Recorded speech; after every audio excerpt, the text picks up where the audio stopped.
Marcus Chen stared at his phone in his Seattle office, reading his mother's text for the third time. Thanksgiving dinner Thursday. Can't wait to meet Sarah. The problem? Sarah didn't exist. At 32, Marcus had built Chen Industries into a billion-dollar tech empire, but his traditional Chinese-American family only cared about one thing: when he'd settle down. 6 months ago, tired of endless questions about his love life, he'd invented a girlfriend. Sweet, intelligent Sarah who worked in non-profit. The family had been so pleased that Marcus kept adding details. Now they wanted to meet her, and he was trapped. A soft knock interrupted his panic. "Mr. Chen, the quarterly reports you requested." "Come in, Emma." Emma Rodriguez entered, moving with the confident grace that had impressed Marcus since she'd started as his assistant 3 months ago. She navigated the space effortlessly despite losing her sight in a car accident at 16. With an MBA from University of Washington and fluent in 3 languages, Emma's work was impeccable, her insights sharp, and her genuine warmth rare in his world of corporate sharks. "Third quarter numbers look strong," Emma said, approaching his desk. Revenue up 18%. New software launch exceeded projections by 32%. Marcus watched her speak, noting how her dark hair caught the office lighting, how her brown eyes seemed to look right through him. She wore a simple navy blazer, professional yet elegant. There was something about Emma's presence that always calmed him, a genuineness that was precious in his high-stakes world. An idea began forming, desperate, perhaps crazy, but it might work. "Emma, can you sit down? I need to discuss something personal." She tilted her head curiously and settled into the leather chair. "I'm listening." Marcus took a deep breath. "I need to ask a very unusual favor, and you can absolutely say no without any job consequences." "What kind of favor?" "I told my family I have a girlfriend," Marcus began, heat rising in his cheeks. "It was supposed to be a small lie to get them off my back, but it spiraled. They want to meet her at Thanksgiving dinner Thursday, and she doesn't exist." Emma's eyebrows rose. "I see. I was wondering if you might consider pretending to be my girlfriend for one evening. Just for dinner. You're the only person I trust. You're intelligent, professional, and you don't seem interested in my money or status. My family would believe you're genuine because you are." Emma was quiet for a long moment. Why is this so important? Why not just tell them the truth? Marcus stopped pacing. "My parents immigrated here with nothing. They worked 18-hour days to give me opportunities. All they want is to see me settled and happy. Every family gathering, I watch my cousins with their families and see the disappointment in my parents' eyes. But you're incredibly successful. Surely they're proud. Professional success isn't enough for them. In their culture, a man isn't complete without a family. They think I'm lonely, missing what really matters." "And are you lonely?" The question caught him off guard. He thought about his empty penthouse, solitary meals, how he threw himself into work to avoid silence. "Yes, I suppose I am." "What happens after Thursday? Your family will expect to see this girlfriend again." "I'll figure that out later. Maybe we broke up, or she moved away. I just need to get through this dinner." Emma stood, smoothing her skirt. "I need time to think about this." "Of course. Take all the time you need. And Emma, I have tremendous respect for you. I wouldn't have asked if I didn't trust you completely." After she left, Marcus slumped in his chair. He'd never felt more like a fraud. Emma took the elevator to the building's cafe, where the familiar sounds, espresso machine hissing, customer chatter, rich coffee aroma, helped her process what had happened. She ordered her usual chai latte and found a quiet corner. Marcus's request was bizarre, but there was something vulnerable about how he'd asked. Since her accident, dating had been challenging. Men either treated her as fragile or were intimidated by her blindness. But with Marcus, their relationship was based on mutual respect. He valued her opinions, never made her feel limited. There was also curiosity about the man behind the CEO facade. In 3 months, she'd glimpsed someone more complex. Moments of genuine kindness, flashes of humor, signs of loneliness that resonated with her own. As Emma finished her latte, she made her decision. Tomorrow, she would give Marcus Chen an answer that would change both their lives. "I've decided to help you," Emma announced the next morning. But I have conditions. Relief flooded Marcus's face. Whatever you need. First, no payment. This is one person helping another. Second, we need a believable backstory. Third, I want to know about your family. Names, personalities, what matters to them. Marcus pulled out a legal pad. How did we meet? How long dating? We met at work, but the relationship developed slowly. Coffee together, then dinner, things progressed naturally. 6 months explains why you've mentioned me to family. What about physical affection? They'll expect us to act like a couple. Emma felt heat in her cheeks but kept her voice steady. Hand-holding, maybe your arm around me. Nothing uncomfortable for either of us. For the next hour, Marcus described his family. His parents David and Lily had immigrated from Taiwan in the 1980s, working multiple jobs to send Marcus to the best schools. My sister Lisa is a pediatric nurse, married to Tom, a teacher. They have 2 kids, Sophie, 8, and Daniel, 5. Lisa's the golden child because she gave my parents grandchildren. You sound jealous. Maybe a little. Lisa always knew what she wanted. Everything came naturally to her. What are your parents like? Marcus's expression softened. Mom is tiny but fierce. She'll feed you until you can't move, then lecture you about eating too much. Dad is quieter but notices everything. They're good people, traditional but good. What have you told them about me? That you're kind, intelligent, work in non-profit. Wait, you told them I work in non-profit? Marcus, I work for you. Marcus ran his hand through his hair, his stressed gesture. I didn't think that through. We tell them the truth. I'm your assistant, but we fell for each other despite the professional relationship. It's more believable. They refined their story and discussed Emma's background. She'd grown up in a close-knit Mexican-American family in Portland, had 2 protective older brothers, and lost her sight in a car accident during high school. It was raining, Emma said matter-of-factly. Drunk driver ran a red light. My best friend Sarah was driving. She died instantly. I was in a coma for 2 weeks, woke up to darkness. Marcus felt tightness in his chest. I'm sorry. I had no idea. It was a long time ago.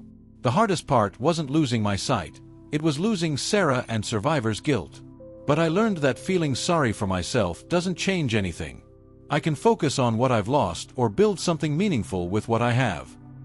Marcus stared at her, struck by her resilience. Your family is going to love you. Thursday evening, Marcus picked Emma up from her university district apartment. She wore a deep burgundy dress that complemented her olive skin, her dark hair in soft waves. She looked beautiful and confident. You look... Marcus began, then stopped. Thank you, Emma said, understanding anyway. You clean up well yourself. The drive to his parents' Bellevue home was filled with nervous energy. The Chen family home was a beautiful colonial with well-maintained gardens and warm light spilling from windows. As they walked up the path, Emma could hear laughter inside. Ready? Marcus asked, his hand finding hers. Ready, she said, squeezing back. Lily Chen opened the door before they knocked. Marcus. She embraced her son before turning to Emma. You must be Emma. Please, call me Lily. Welcome to our home. Inside, Emma was enveloped by family gathering sounds, overlapping conversations, children's laughter, the aroma of Chinese dishes mixed with roasted turkey. The warmth was immediate. Marcus made introductions. His father David shook Emma's hand firmly, asking about her work. Lisa was instantly welcoming, while Tom engaged Emma about university. But the children truly melted her heart. 8-year-old Sophie was fascinated by Emma's blindness. Does it hurt? It doesn't hurt anymore, Emma said, kneeling to Sophie's level. But sometimes I miss seeing pretty things, like your dress. What color is it? Purple with sparkles. Purple is my favorite color, Emma said, delighting the girl. 5-year-old Daniel was more direct. How do you walk without bumping into stuff? Emma pulled out her white cane. This helps me feel where things are. Want to try walking with your eyes closed while I guide you? Soon both children were fascinated, and Emma genuinely enjoyed their company. Marcus watched from across the room, touched by how naturally she connected with his niece and nephew. During dinner, Emma charmed everyone. She asked thoughtful questions about David's engineering work, complimented Lily's cooking with specific observations about flavors, and shared stories about her own family that had everyone laughing. "So how did you two really meet?" Lisa asked during dessert, her intuition picking up something beyond their at-work explanation. Emma took the lead. "I started as Marcus's assistant 3 months ago. At first, he was intimidating, professional, focused. But when I had computer trouble, Marcus stayed after work to help. We talked until midnight, and I realized there was so much more to him than the CEO persona." "When did you know it was becoming something more?" Lily asked. Emma felt Marcus's hand find hers under the table. "It was gradual. But I think the moment I knew was when Marcus brought me my specific chai latte one morning. He'd remembered I mentioned liking it weeks earlier. Such a small thing, but it showed he was really listening." "That sounds like our Marcus," David said approvingly. As the evening progressed, Emma found herself genuinely enjoying the family's warmth. Lily shared embarrassing Marcus stories. David talked about being proud but wanting his son's personal happiness. "Emma," Lily said privately, "I haven't seen Marcus this relaxed in years." Emma felt guilt about their deception, but also warmth at being so completely accepted. Driving home, both were quiet. "That went better than expected," Marcus finally said. "Your family is wonderful. They clearly love you. They liked you. Sophie's already planning your next visit." Emma felt conflicted. The evening had felt so natural, so real. "Marcus, what happens now?" "I don't know. I thought I'd figure out how to end this after tonight, but I don't want it to end." Monday morning, Emma arrived at work with mixed emotions. The weekend had been filled with texts from Marcus's family, Sophie's voice messages about her school play, Lily sharing recipes, Lisa inviting her to girls' night. Marcus was already stressed when she entered his office. "We need to talk about Thursday night." "You mean how well it went?" Marcus began pacing. "Maybe too well. My family is making plans that include you. Mom called 3 times yesterday asking when she can take you shopping. Lisa wants to introduce you to her book club. Sophie drew you 4 more pictures. They're getting attached. And so am I." The words hung between them. "Emma, I think I'm falling for you." "Actually falling for you." Emma's breath caught. "Marcus." "Somewhere between watching you charm my niece and seeing you fit naturally into my family, this stopped feeling like pretense. The way you were with everyone, how you handled Sophie's questions, it felt real. We felt real." Emma stood slowly. "It did feel real. But I need to know something. Are you falling for me, or for the idea of having someone perfect to present to your family?" The question hit hard. "That's not. Think about it. I solved your problem perfectly. I charmed your family, fit the role seamlessly. How do I know this isn't just convenient?" Marcus moved closer. "Because of how my heart races when you walk in each morning. How I find excuses to bring you coffee just to see you smile. How I look forward to Mondays because it means seeing you. I work for you. There's a power dynamic. Then quit. Remove the complication so we can figure out what this is." "I can't just quit. And what if your feelings change once the excitement wears off?" His phone rang. His mother's excited voice filled the office, planning dinner parties and Christmas introductions to extended family. After hanging up, Marcus looked helpless. "This is spiraling out of control. We need to end this before it gets worse." "What if I don't want to end it? Then we figure out what's real and what's performance. Have dinner with me tonight. Not as fake girlfriend and boss. Just Emma and Marcus." That evening, Marcus took her to a small Mexican restaurant she'd mentioned loving. Over dinner, they talked differently than ever before. Marcus shared the pressure of living up to his parents' sacrifices, how success brought wealth but not happiness. Emma discussed her fears about being seen as her disability first, her dream of starting a non-profit for visually impaired career support. "I could help with funding," Marcus offered. "That's my point. Is this Marcus the man helping, or Marcus the CEO solving problems with money?" "Both. But I want to help because I believe in you, not to impress you. Walking afterward, Marcus asked, if we hadn't started this fake relationship, could there have been something between us? I was already attracted to you. Your intelligence, moments of kindness. But I assumed someone like you would never be interested in someone like me. Marcus stopped walking. When I see you, I see Emma. Smart, funny Emma who makes my days better. I've been attracted to you since your second week, long before this started. What about your family? Then let's be together. For real this time. Emma hesitated. I need time to think. Give me a week. Emma called her best friend Maria for advice. Girl, you're overthinking this. You've been attracted to him for months. His family loves you.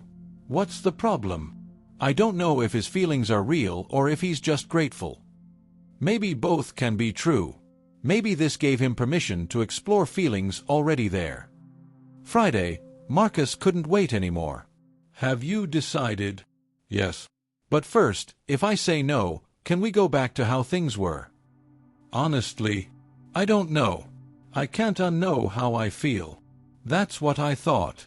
Which means I need another job anyway. Emma stood and walked to him. I'm saying yes. Yes to trying this for real. But I have conditions. Relief flooded his face. Name them. First, I'm giving notice. I can't be your girlfriend and employee. Second, we take this slow. Third, we're honest with your family about how this started. Fourth, you take me on a proper first date. Can I kiss you now? Not in the office. But tonight, on our first real date. Marcus took her to a jazz club downtown. I come here to think. Music helps me sort through problems. I love jazz. My dad played saxophone, taught me to really listen. As they talked and listened, barriers dissolved. This wasn't CEO and assistant, just two people discovering genuine connection. At her door later, Marcus asked, how was our first real date? Perfect. But it's not over yet. Emma kissed him softly. When they separated, both were smiling. Marcus eventually told his family the truth. After initial shock, his parents admitted they'd had their own romantic deception when they first met. The question isn't how it started, Lily said. It's whether what you have now is real. It's real, Emma promised. 6 months later, Emma's nonprofit, Clarity Career Services, launched with funding she'd earned through proper presentations. At the launch party in Marcus's transformed penthouse, surrounded by both their families, Marcus felt amazed that Emma was his. You love her, Emma's father Roberto observed. More than I thought possible. She loves you too. But Marcus, you need Emma's permission to marry her, not mine. Heat rose in Marcus's cheeks. We haven't talked about marriage yet. But you've thought about it. Every day. Later, after guests left, Emma and Marcus collapsed on his couch, exhausted but happy. I have something for you, Marcus said, reaching into his jacket. Marcus, you've already given me so much. This is about us. He opened a small box. Emma Rodriguez, will you marry me? Emma's hands flew to her mouth as she heard the box open. I love your strength, your kindness, how you make my family light up. I love how you challenge me while accepting me exactly as I am. Emma felt the simple, elegant ring, its band engraved with a pattern she could trace. It's beautiful. Is that a yes? Emma launched into his arms. Yes. Of course it's yes. As Marcus slipped the ring on her finger, Emma realized what had started as a desperate lie had become the most honest thing in both their lives. I love you, Marcus Chen. I love you too, future Mrs. Chen. Their kiss was interrupted by a text from Lisa. Sophie wants to be flower girl. Mom's already planning the engagement party. We knew this was coming. Emma laughed. How did they know? Because when you're really in love, it's impossible to hide. Even when you think you're just pretending.